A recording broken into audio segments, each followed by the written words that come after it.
Now fans on. Well, you might as well play hard because the bus isn't leaving till this football game is over. That's what Southern Utah's coach Ed Lamb told us earlier this week about preparing his team to play a very experienced playoff team. If you wouldn't know, this was their first time in the playoffs, so if you saw them take the field, they have a lot of confidence, a lot of energy, and their size, well, they put a lot of Texas-sized guys to shame because some of these guys are massive. Back to you, Trey. The Rangers are back in Texas after an exciting and historic road trip where they won 8 straight road games. They left Texas 2.5 games behind Oakland. They returned to Texas 1 game ahead of Oakland, and this road trip definitely had its fair share of headlines. What could be more American than an American League matchup on the 4th of July? The Texas Rangers and the Seattle Mariners are closing out a 3-game series tonight, and the Texas Rangers are battling to not be swept. All right, Coach, your offense seemed to come alive, 23 unanswered points. What did you see that allowed y'all to make some changes and get on the board? Well, run the ball, and we're getting vertical, being more physical, running the football. When we can run the ball effectively, it opens up the passing game for us. And you talked a lot this week about the importance of all 3 phases of the game clicking. What are some first half grades? Well, I think we're doing a good job defensively. We had 1 bust where they got over behind us. Other than that, we're playing pretty good on offense, defense, and kicking game. All right, thank you. All right, back to you, Trey. Congratulations, Coach, on the win. Like you said this week, this team is backed up against the wall. You have to win out in order to see a bowl game, and y'all found a way to do that today. Is it true that this team might be better under a lot of pressure? Well, we make it harder than it is. Last night it was all Texas Rangers until the Astros got on the board late in the game. Tonight, Yu Darvish will be on the mound. Jurickson Profar is making his first start out in left field, really for the first time since he played in Little League. We talked to him a few minutes ago about what he thought about this tonight. He said, well, I really don't think much. He's just going to go out there and play the game. One cool note about Pudge is he actually signed a 1-day contract back in 2012 so he could retire with the Rangers. All right, Coach, UConn defense definitely came to play today. Your offense quickly found a way to get on the board, though. What did you find out about this defense that made y'all able to make adjustments? Well, we knew. The Texas Rangers may have found their man in the kitchen. Performing at a high level demands the best nutrition and a whole lot of it. Cooking for more than 50 people a day, 2 meals, snacks, smoothies, and whatever else they might want. Ben and this tiny kitchen might be the most popular thing in the clubhouse.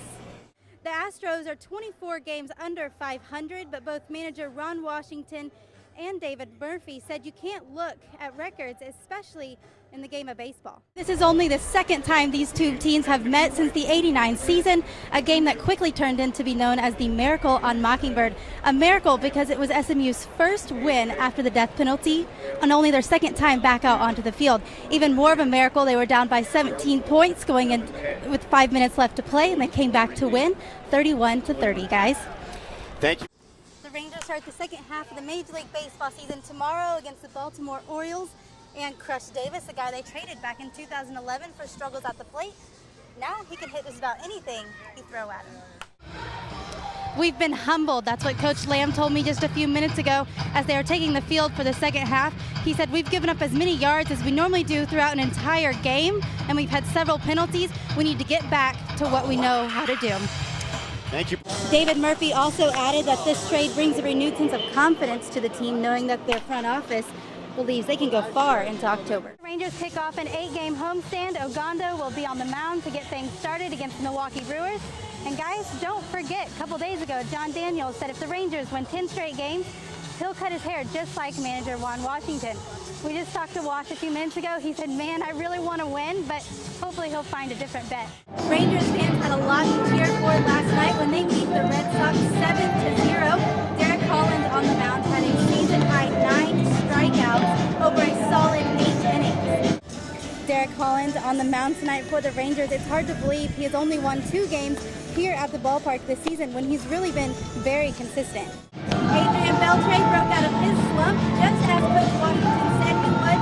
He hit a 3-run double last night. Tonight, 7:05, Game 2, Rangers, Red Sox, and Ogando takes the mound. John Lackey for the Red Sox. Right, more energy, more life. That's what Coach Weiss told his team just now during the half. He said if we want to have a chance in this game, we've got to run more plays on offense and keep up with this tempo. Makes sense. They need to possess the football, keep it out of Gilbert's hands. The Mavs should get a boost tonight, at least on defense. Sean Marion is returning after missing 8 games. and he leads the team in rebounds. Tip-off is set for 7:30. The elephant in the room this preseason, injuries. Yesterday, the first day back from training camp in California, 17 different Cowboys players missed practice, mostly due to injuries. We talked to Anthony Spencer afterwards, and he said extremely agitated. We can't get better unless we're out there. Let's check in with Brooke. Guys, number 74, Donald Jackson, was not in the last series of the first half. He got dehydrated. Did he have some IVs when he was in the locker room for the entire halftime, so he's good. Williamson now with a thought on that Sam Houston defense. The first thing coaches talked about when the Sam Houston State defense returned to the bench was tempo. They said Southern Utah really has a nice tempo going, and they need to break that up.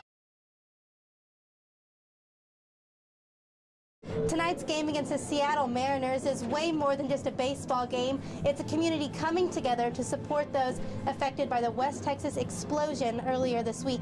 Fans can drop off home goods and make a monetary donation at every gate before each game through Sunday.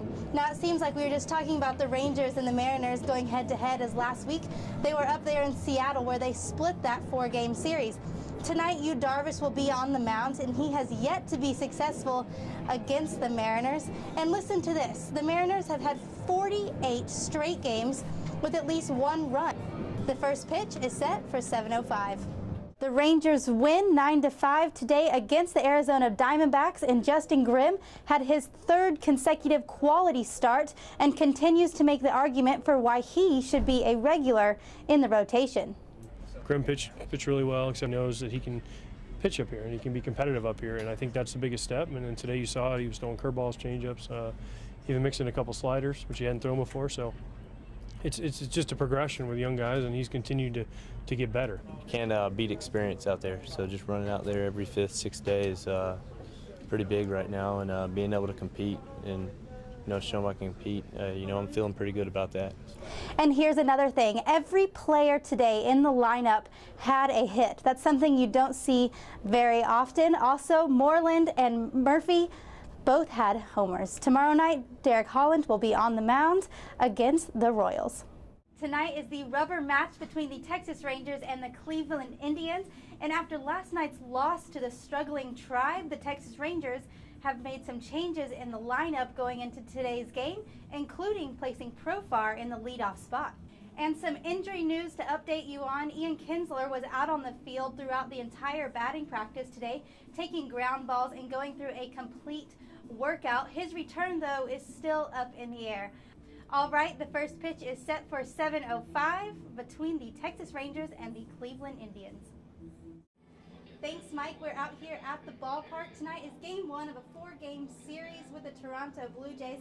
Last week, the Rangers were up in Toronto for a 3-game series, but tonight, Yu Darvish is on the mound here in Arlington. Ismail Rogers will be on the mound for the Blue Jays, but keep your eye on their bullpen as well. They have pitched over 50 innings in the last 10 games. Also, outfielder Jose Bautista, he's had 3 homers in the last 2 games. But historically against Darvish, he is 0 for 9 with 3 strikeouts. The first pitch is set for 7:05, the Texas Rangers and the Toronto Blue Jays.